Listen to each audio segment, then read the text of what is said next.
Rohini Shiva video చూపించడంతో ప్రభావతికి ఎదురు తిరిగిన మీనబ్బ Balu plan super. అసలిదంతా ఎలా జరిగింది అనేది వీడియోని స్కిప్ చేయకుండా చివరి వరకు చూడండి. గుండెనిండా గుడిగంటలు అప్కమింగ్ ఎపిసోడ్స్లో ఏం జరగబోతుందో ముందుగా తెలుసుకోవాలి అనుకుంటే వీడియోని లైక్ చేసి ఛానల్ని సబ్స్క్రైబ్ చేసుకుని పక్కనే ఉన్న బెల్ సింబల్లో ఆల్పై క్లిక్ చేయండి. ఇలా చేయడం వల్ల మేం పెట్టే ప్రతి వీడియో నోటిఫికేషన్ రూపంలో ముందుగా చూడగలుగుతారు. మొత్తం మీరు చూసుకున్నట్లయితే ఇంకా బాలు ఫోన్ని కొట్టేసి మనోజ్ పాకెట్లో వేసింది గదా. తెల్లారేలోపు మనోజ్ పాకెట్లో ఉన్న ఫోన్ని కాస్త తీసేసి ఇంకా ఇంటి దగ్గర గొడవ కొంచెం సద్దుమణిగిన తర్వాత ఆ వీడియోని కాస్త తీసుకెళ్లి గుణాకైతే ఇస్తుంది. గుణాకిచ్చేసేసరికి గుణ ఆ వీడియోని తన ఫేస్ కనిపించకుండా సోషల్ మీడియాలో అప్లోడ్ పెట్టేస్తాడు. అప్లోడ్ పెట్టడంతో ఊరంతా కూడా చూస్తారు.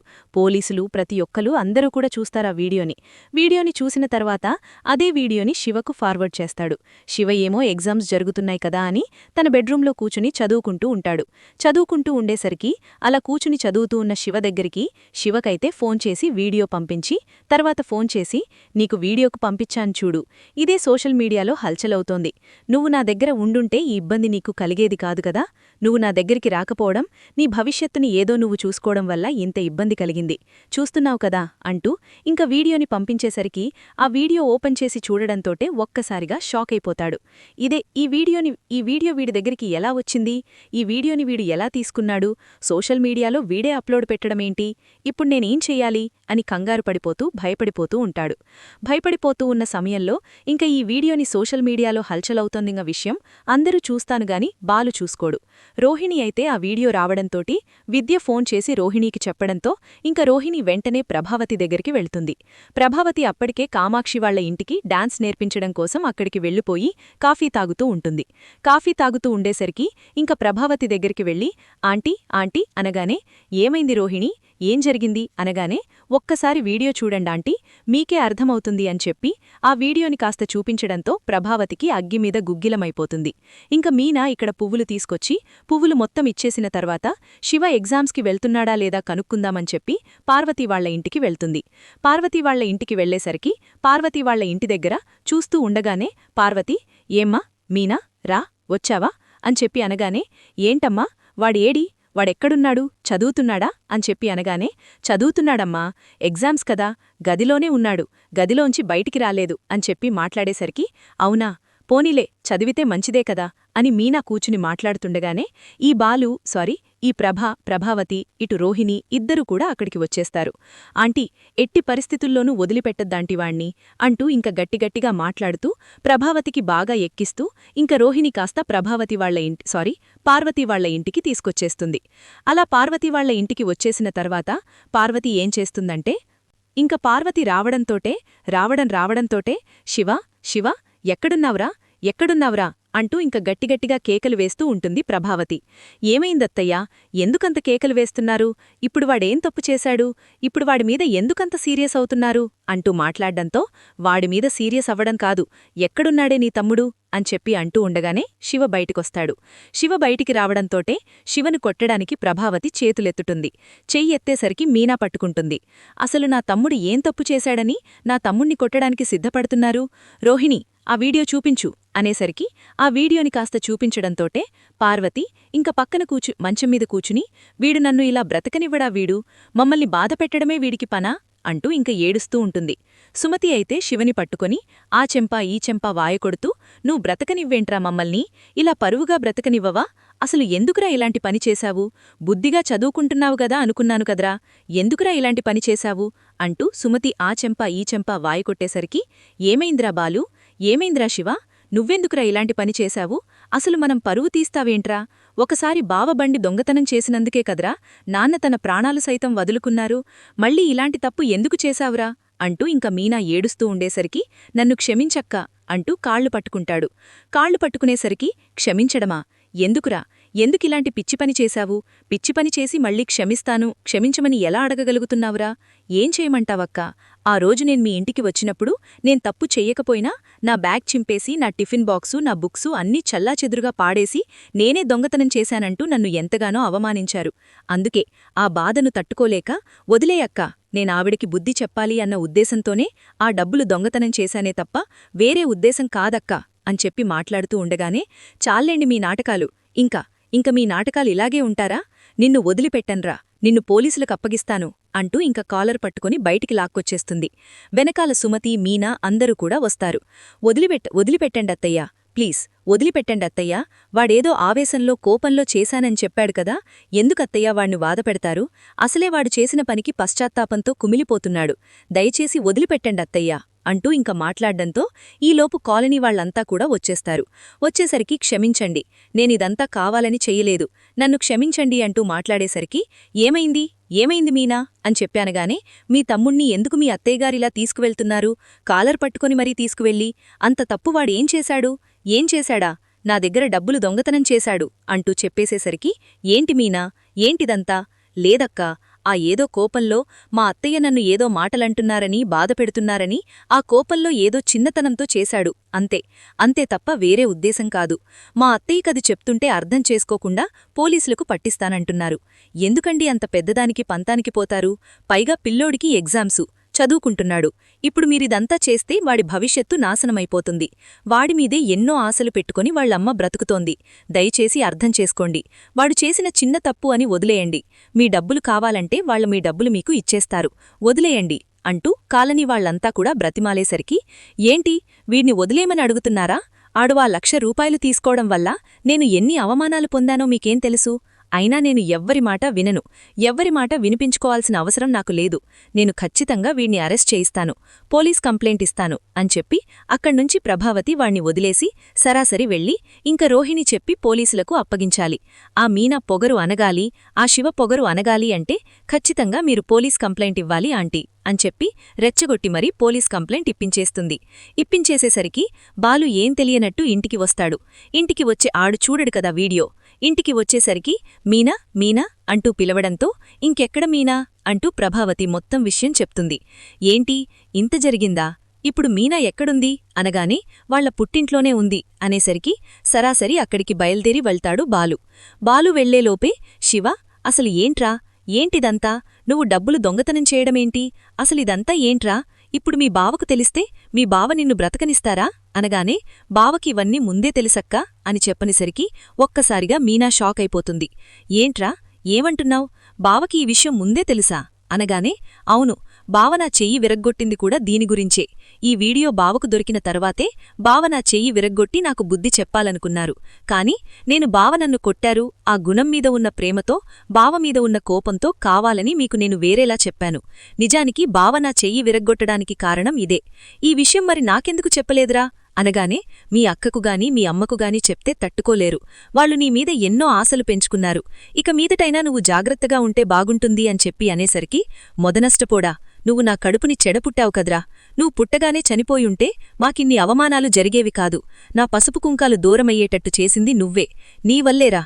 నువ్వసలు దేనికోసం బ్రతకడం, నువ్వు దేనికోసం ఉండడం?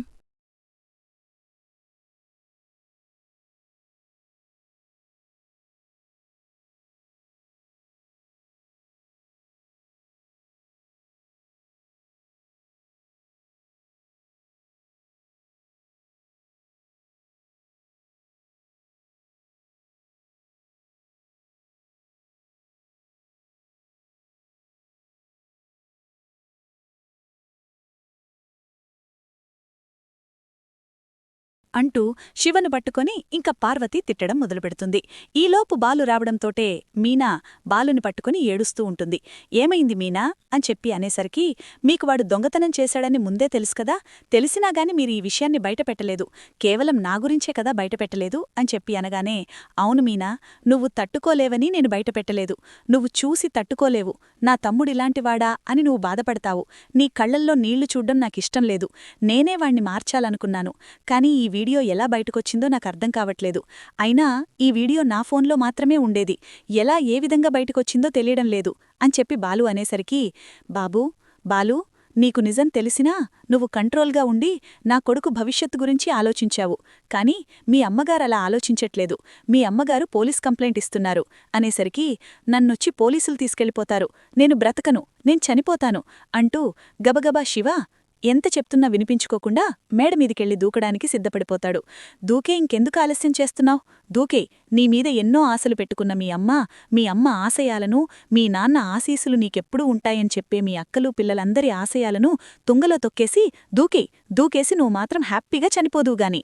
అవును, సుమతికి పెళ్లి సంబంధం కుదిరింది కదా, పెళ్లి కూడా చెడిపోతుంది. ఇంక లైఫ్లో సుమతికి పెళ్లి జరిగే అవకాశం కూడా ఉండదేమో.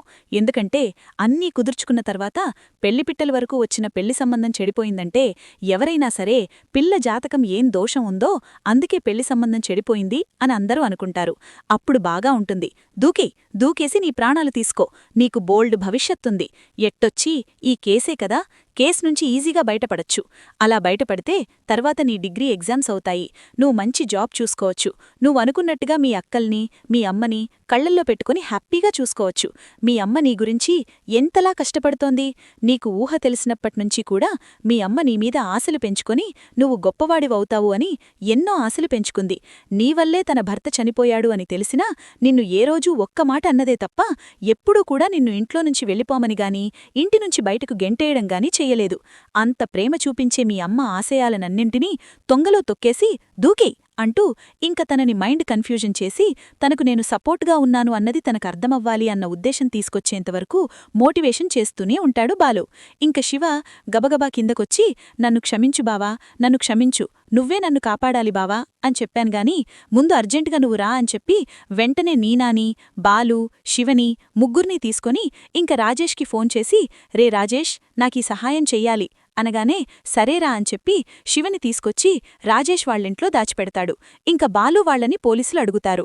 శివ ఎక్కడున్నాడు అనగానే మాకు తెలీదు అనేసరికి వాడిని వదిలిపెట్టండి, వాడు ఏ తప్పూ చేయలేదు, వాడు కావాలని చేయలేదు, ఏదో కోపంలో చేశాడు, వదిలిపెట్టండి అంటూ మీనా ఇల్లంతా కూడా స్టేషన్కెళ్ళి బ్రతిమాల్తారు.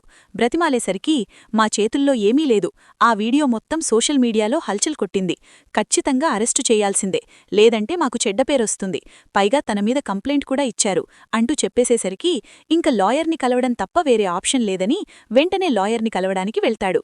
కలవడానికి వెళ్లేసరికి ఇది జరిగింది అని మొత్తం విషయం చెప్పడంతో దీనికి ఒకే ఒక్క మార్గముంది. అది ఏంటంటే రిటర్న్ కంప్లైంట్ తీసుకోవడం. అంటే కంప్లైంట్ విత్డ్రా చేసుకోవాలి.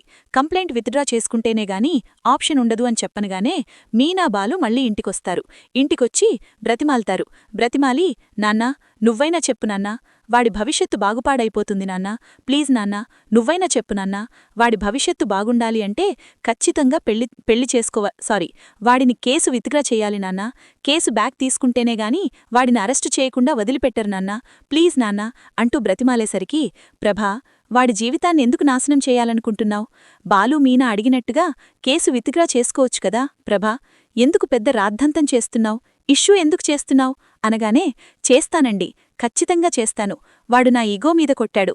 వాడు ₹1,00,000 నా దగ్గర్నుంచి దొంగతనం చేసి తీసుకెళ్లాడు. వాడిని మాత్రం ఎట్టి పరిస్థితుల్లోనూ వదిలిపెట్టను. ఆ రోజు ఆ 1,00,000 దొంగతనం చేసి తీసుకెళ్లనందుకు నేను ఎన్ని అవమానాలు పడ్డానో నాకు మాత్రమే తెలుసు. బాలుగాడు నన్ను డైనింగ్ టేబుల్ బోన్లో నిలబెట్టి ఒక దోషిని చూసినట్టు చూశాడు. అదే ₹1,00,000 వాడు దొంగతనం చేయకపోయుంటే నేనా డబ్బులు తీసుకెళ్లి ఆ సేటుకు కట్టేసేదాన్ని కదా, నా పరువు పోయే పరిస్థితి వచ్చేది కాదు కదా అంటూ ఇంక మాట్లాడేసరికి ఇంక ఏం మాట్లాడాలో అర్థంకాక సత్యం సైలెంట్ అయిపోయి నా వల్ల కాదు బాలు, నేనేమీ చెయ్యలేను, నన్ను క్షమించు అని చెప్పి సత్యం కాస్త చెప్తాడు. ఇంక బాలుకి ఏం చేయాలో అర్థంకాదు. వెంటనే లాయర్ దగ్గరికి వెళ్తాడు. లాయర్ దగ్గరికి వెళ్లేసరికి లాయర్, మీరే ఏదో ఒక సలహా ఇవ్వాలి, నాకేం చేయాలో అర్థం కావట్లేదు, మా అమ్మని ఎంత అడిగినా గాని మా అమ్మ ఒప్పుకోవడం లేదు అని చెప్పనగానే మీ అమ్మకు డబ్బంటే ఇష్టముంటుందా అని చెప్పి అనేసరికి ఉంటుంది అనగానే అయితే నేనొక ఐడియా చెప్తాను, దాన్ని బట్టి ఫాలో అవ్వు అని చెప్పి అనగానే సరే అని ఇంక లాయర్ ఒక ఆలోచన చెప్తాడు. ఆలోచన చెప్పేసరికి ఆలోచన బట్టి చెయ్యాలి అనుకుని బాలు వెంటనే మీనా, మన దగ్గర ఎంత డబ్బుంది అనేసరికి సుమారు 2 లక్షల వరకు ఉండొచ్చండి అనగానే ముందు ఆ డబ్బులన్నీ తెచ్చేసేయ్ అని చెప్పి ఇంక 2 లక్షల రూపాయలు తెచ్చేసి ఇద్దరు మనుషులు మాట్లాడి ప్రభావతి డాన్స్ స్కూల్ దగ్గరుంటుంది కదా, అక్కడికి పంపిస్తారు. పంపించేసరికి ఇక్కడ ప్రభావతి అంటే ఎవరు అనగానే నేనే, ఏంటి అని చెప్పి అనేసరికి శివమీద కేసు పెట్టింది మీరేనా అని చెప్పి అనగానే అవును నేనే అనేసరికి మీరు శివ మీద పెట్టిన కేసు విత్డ్రా చేసుకోవాలి. శివని గనిక అరెస్టు చేస్తే మా స్కూల్ రెప్యుటేషన్ దెబ్బతింటుంది. పైగా ఇప్పుడు ఆ అబ్బాయికి ఎగ్జామ్స్. ఇప్పుడు ఈ సమయంలో ఎగ్జామ్స్ సమయంలో ఆ పిల్లోడు ఎగ్జామ్ రాయకపోతే వాడి భవిష్యత్తు నాశనమైపోతుంది. పైగా పోలీసులు అరెస్టు చేశారంటే మేమేదో ఫ్రాడ్ చేశాము అని వాళ్ళనుకుంటారు. అందుకే దయచేసి వాడిని వదిలేయండి అని చెప్పి అనగానే, అలా ఎలా వదిలేస్తానండి, అలా ఎలా వదిలేస్తాను, ఎట్టి పరిస్థితిలో వదిలే సమస్య లేదు, వాడిని కోర్టుకెక్కించాల్సిందే, శిక్ష పడాల్సిందే, జైల్లో ఉండాల్సిందే అంటూ మాట్లాడేసరికి, లేదు మీరు గనక కేసు విత్డ్రా చేసుకుంటే మీకు 2 లక్షల రూపాయలిస్తాను అనేసరికి ఒక్కసారిగా ప్రభావతి షాక్ అయిపోతుంది. ఏంటి 2 లక్షలిస్తారా అనగానే, అవును, ఇది మా కాలేజీకి సంబంధించిన విషయం, దీన్ని పెద్ద ఇష్యూ చేశారంటే చాలా పెద్ద ప్రాబ్లం వస్తుంది, సో అందుకని 2 లక్షల రూపాయలిస్తాము, మీరు కేసు విత్డ్రా చేసుకోవాలి, ఆ అబ్బాయి మీద ఇంక ఎలాంటి కేసు పెట్టకూడదు, అలా అయితేనే నేను డబ్బులు మీకిస్తాను అనేసరికి, తప్పకుండా అనగానే, ముందు మీరు కేసు విత్డ్రా చేసుకుని రండి, నేనిక్కడే వెయిట్ చేస్తాను, అప్పుడు వచ్చాక అప్పుడు అమౌంట్ గురించి మాట్లాడుకుందామని చెప్పి వాళ్ళు చెప్పడంతో ప్రభావతి గబగబా పోలీస్ స్టేషన్కి వెళ్లి కేసు విత్డ్రా చేసుకుంటుంది. ఇంక వాళ్లు తిరిగొచ్చి ప్రభావతి తిరిగొచ్చేంతవరకు అక్కడే ఉంటారు. అక్కడే ఉండేసరికి, నేను కేసు విత్డ్రా చేసేసుకున్నాను అనగానే, ఇదిగోండి మీ 2 లక్షలు, ఇంక మీరు ఎట్టి పరిస్థితిలో కేసు పెట్టడానికి వీల్లేదు అంటూ చెప్పేసేసరికి, సరే అని ఇంక అక్కడి నుంచి కాస్త బాలు వాళ్లకి ఫోన్ చేస్తాడు. కేసు విత్డ్రా చేసేసుకున్నామనగానే ఇంక పోలీస్ స్టేషన్లో పోలీసులు పిలిచి కేసు విత్డ్రా చేసుకున్నారు. ఇంక ఏం ఇబ్బంది లేదు, ఇకెప్పుడు ఇలాంటి తొందరపాటు నిర్ణయం తీసుకోవద్దని చెప్పు మీ బామ్మదికి అని చెప్పి అనేసరికి, సరే అని ఇంక సరాసరిగు